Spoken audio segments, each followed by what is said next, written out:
Welcome back to Fly the Coop. I am honored to have my coach, Janet Miller with Tom Ferry, with us today. There's a lot of inquiry question out there as it relates to realtors, including our team. Janet works with our team every month, and they had a very interesting dialogue this week about communication and clients. So, Janet, I'd love for you to share with us the intelligence that you have. I'm really curious how that conversation went. Thanks, Cari Ann. It was really interesting. I think we would all agree that this is a tougher market than we've been in the past couple of years. Correct. I'm actually referring to this as the middle-age market. Mm. Let me explain. Remember when we were in our 20s and we could eat what we wanted and drink what we wanted, not really have to pay attention to our exercise routine, and our weight really didn't change? That was a great time in life. We could always fit into our jeans. Then we got into our 30s, things changed a little, our 40s, things changed more, and then now in our 50s. Mhm. Oh my goodness, we have to be so intentional about everything we eat or don't eat, drink, don't drink, our exercise and our sleep routines. Mhm. But it doesn't mean we can't have that same level of fitness that we had in our 20s. We simply have to be much more intentional about our actions. That's how I would describe our real estate market right now. We can definitely have the same level of success or more. We simply have to be even more intentional and focused with our actions. I love the word intentional. It's a perfect word, and it's something everybody can learn from, most Mhm. certainly if they're present and intentional. Love that. Intentional. Yeah, I love that word as well. So we did a training around communication. Here's why. Um, if you look at this, a study that was done by Boomtown, one of the big lead generation companies, it looked at when potential buyers and sellers converted. Mhm. And it said that within the first 3 to 4 months, it's really only 33% of those opportunities that convert. Interesting. Two-thirds we're looking at 4 months and beyond. And that's really important for us to understand as agents, because sometimes it can get in our head. If we met a client, potential client at an open house in January, and then fast forward to June or July, and we haven't, don't have them under contract yet, we may be thinking, oh, they're not interested. But Mhm. the data says to us, no, the reality is it can take a really long time to get these people to convert. And we can attest to that on the team. Absolutely. Mhm. So the fortune is in the follow-up. So That's the right. training we did was really focused on the subtle differences that we can make in our communication style that can make a difference in the results that we get with our buyers and our sellers. So, so true. It is so, so true. And being able to have the right words at the right time. Mm-hmm. And even if it's not, I always say in multiples every single day, whether it's a text or a voicemail or an email or a video message, you may not hear from them for months. And then all of Right. a sudden, 9 months later, your phone rings and they're back in your life again. Real, that's a real transactional experience on our team with Mm. all of the team members. I think it's the consistency that people struggle with in this business, don't you think? Oh, Being consistent. absolutely. Hmm. Absolutely. Yeah. Let me share with you some of the exercises we went over with the team. Hmm. Love it. The Please first do share. I haven't heard about this yet, so I'm so excited. Okay, I'm going to give you a little homework assignment. Okay. So one of the things that I came across was a research study that had been done in the early 70s about the different elements of communication. And what it said was 7% of the meaning of our communication is captured in the words that we use. 38% is captured in our tone, and Hmm. 55% is captured in our body I language. love this. Yes, I love this piece. If we think about how we're communicating with our clients and our potential clients, if our only form of communication is text or emails, we're really only capturing 7% Mm-hmm. because all they're receiving is words. Correct. If you pick up the phone and you have a conversation with them, now they can hear your tone. Mhm. Now we've captured that next 38%. Correct. If we want to capture that powerful 55% through our body language, we have to do this. We Mm-hmm. have to be on Zoom or we have to meet. Yeah. Eye And it's contact. It's just so meaningful. And there's so much energy that comes Mhm. from that experience. And you get all of it then. You get the visual, you get the tone, you get the message, and you can get more, not to take it the wrong way, intimate about what's going on in life, because that's what we're dealing with. And they need to be able to have a real conversation that they're not going to have through a text or an email. Here's Mhm. 2 really great exercises to do Okay. to test your effectiveness around this. The first one is really simple. Say the sentence, I didn't say you were beautiful. And if you say it different, let me say this again. If you say it and you put the emphasis on different words, Oh, the meaning absolutely. can change. Mm-hmm. I didn't say you were beautiful. I didn't say you were beautiful versus I didn't say you were beautiful. Emphasis on 3 different words, 3 different meanings to that sentence. It's so true. So So so true. pra so practice that. So I think it's a really interesting concept. And I've said to the team in the morning when you're getting ready, talk to yourself, like have a conversation with yourself and listen to your voice, Absolutely. watch your eye contact. Okay, so here's the second exercise. Yeah. Do that, record yourself. Mm-hmm. Talk to yourself and record yourself. Then go back and review the video 3 times. I love that.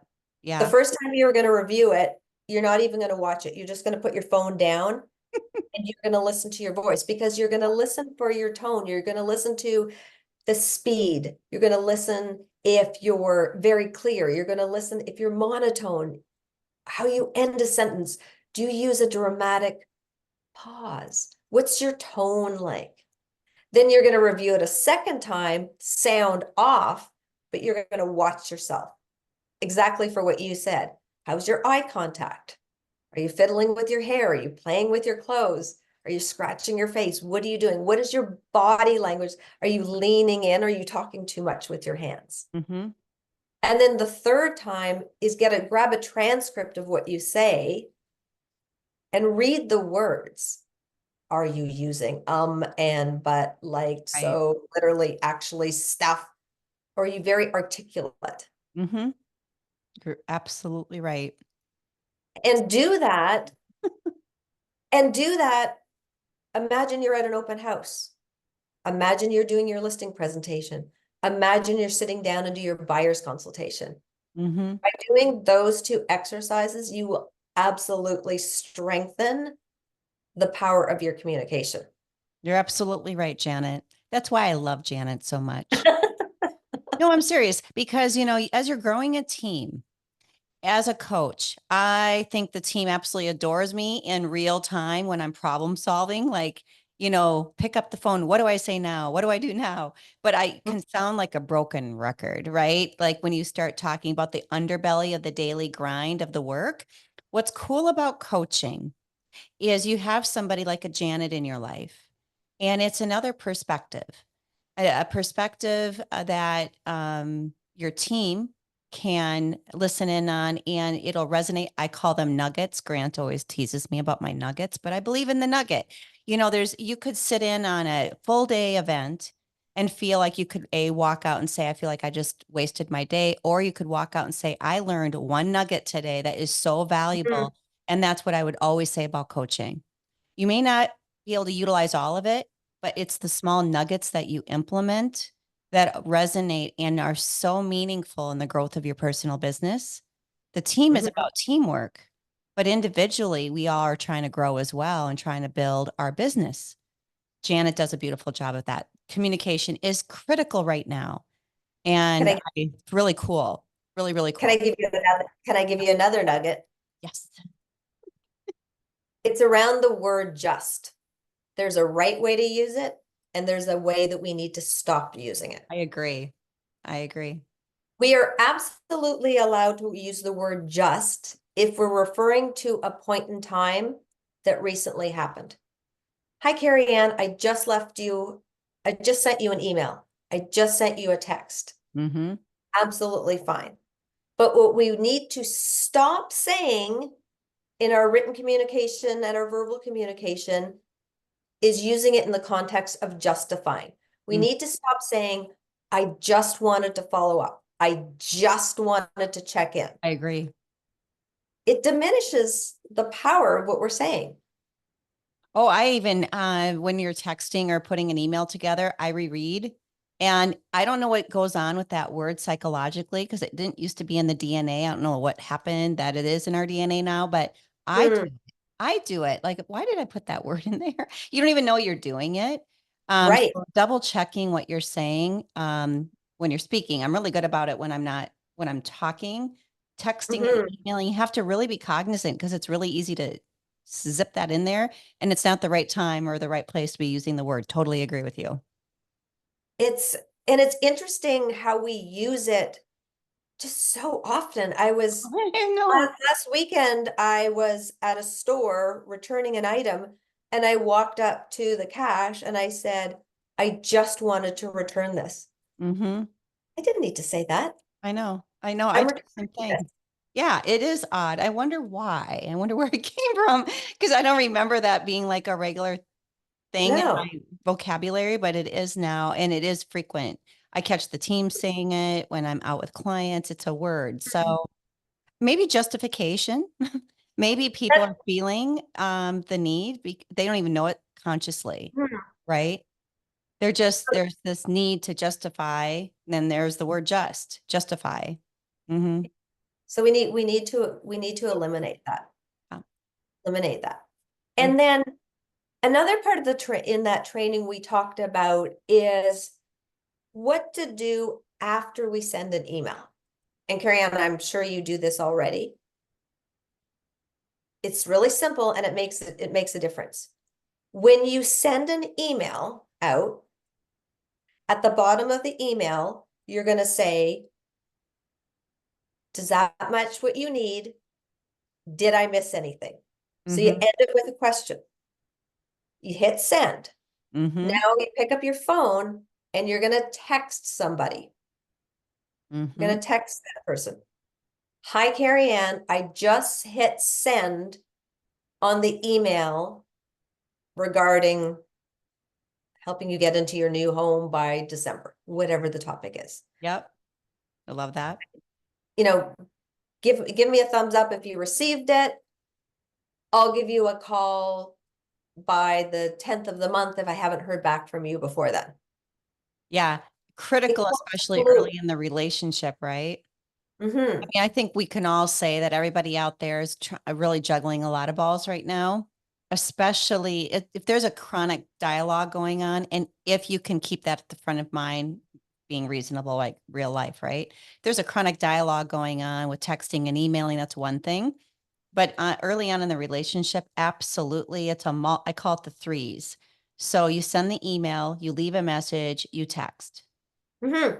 And if too much time has gone by, you do that regardless. Like even if there's nothing to talk about, let's talk. Because especially with longer market time, I'm sure you're not, I'm sure you're seeing it in other parts of the country. Absolutely. But we are dealing with longer market times right now. And we need to be able to coach our clients and our team members who haven't experienced that yet.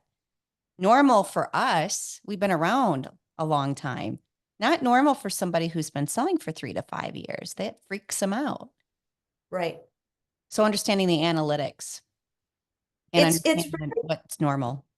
it's really interesting that if we're an agent and we've met a potential buyer or seller and we have the initial meeting and then we don't talk to them for a week, 2 weeks, or whatever it is.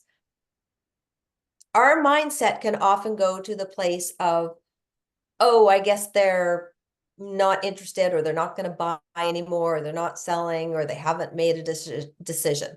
Right. When I've asked other agents, they're like, oh yeah, that's why I don't want to bother them. Reverse it and think about when you're on the receiving end of a product or service that you're interested in. Mm-hmm. I've had people come over to the house and give me quotes on doing work on the backyard or making upgrades to the house. And I come and we have the initial meeting, and then I don't hear from them again. My mind goes to, oh, well, I guess they don't really want or need the business because I haven't heard back from them yet. Right. Right. I so appreciate when a service provider reaches out to me and says, I'm calling to see if you still wanted to make those changes to the backyard. Oh my gosh, thank you so much for reaching out. I've been crazy busy. I meant to text you back. Mm-hmm. Mm-hmm. And It's everybody is, right?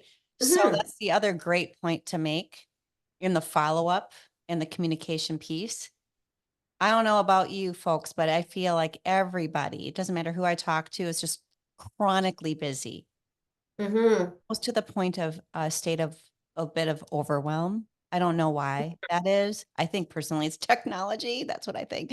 Like technology is a great thing, but it also layers in some complexity and more work. And you're expected to be on all the time. You know, we're Yes. so available now. The expectation is you're available all the time. And so it never stops and it creates a layer of busyness. So the point is the follow up in that manner, in that case, not forgetting you had a listing appointment and they're interviewing and then they're going on vacation. I know we deal with that. The team, we have an administrative team that helps with follow up. So we're in front of all these people because it can be a lot of people. When you're filling a Mhm. funnel, you're touching and involved with a lot of people's lives, and there's only one of you. So you have to figure out how to balance that all out because the timelines are different for every single person. Um, Mhm. and that follow up by text is absolutely, they haven't said no. It's not that they don't want to work with you. They're just so busy. You have to be chronically following up. And that's exactly the mindset that we need to have. Mm-hmm. Until they've said no, it's a yes. Mm-hmm. And when they do say no, it's a yes eventually. That's what I say. Yeah, if it's a no, it could absolutely be not now. Right. I agree. Just making sure our mindset is correct. Mm-hmm. You and I were talking a little bit about this before, about where buyers and sellers find the agent that they chose to work with. Yep. And It's it would good really important. it would be good to share it because it ties into the importance of communication. Mm-hmm. Every year in November, NAR does a really interesting study, polls buyers and sellers about their relationship with real estate professionals. Mm-hmm. How did you find the agent that you chose to work with? So let me go over some of the key points because it Yeah, I makes love it these. it really ties all this together. When they were asked, would you use your agent again or recommend them to others? 73% of sellers said definitely. 75% of buyers said definitely. And then if you add on probably, sellers 14% said probably. So 87% said either definitely or probably, Right. It's high. and 90% of buyers said definitely or probably. So Mm. you have a really, really, really good chance of getting repeat and referral business. Real business. Mm-hmm. But here's what's interesting. How did you find the real estate agent that you worked with? Right? How did you find them? 26% of sellers said they used the agent that they worked with before. Mm-hmm. So almost 90% said, yeah, I would use them again or work with Yeah. them, but only 26% did. And then on the buyer side, it was only 13%. Mm-hmm. We know the number one reason with the disconnect Of is course. agents aren't staying in touch with their clients. Right.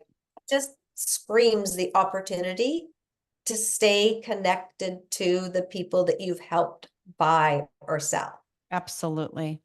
Yeah. And then here's the other really, really, really interesting point is when asked, how did you find the agent that you chose to work with? 39%, so almost 40% of sellers said it was a referral from a friend, a family member, or a neighbor. Referrals massive. Yeah. Same thing on the buyer side. 43% said it was a referral from a friend, family, and a neighbor. That's right. Mm, There's another reason to keep the communication strong with your clients it because is. they're raving fans. Mhm. They're willing to recommend you. The next buyer or seller, they're out looking for, hey, who would you recommend?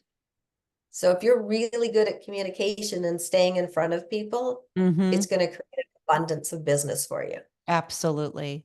One of the best things since starting team a decade ago is the awareness that when you want to mentor realtors, regardless of what time they entered into the business, doesn't matter about age or how many years or any of that, is being able to be supplied with an ecosystem that's consistent and there's a communication layering effect, if you will, to wrap them with a hug, you know, Mhm. consistently, regularly.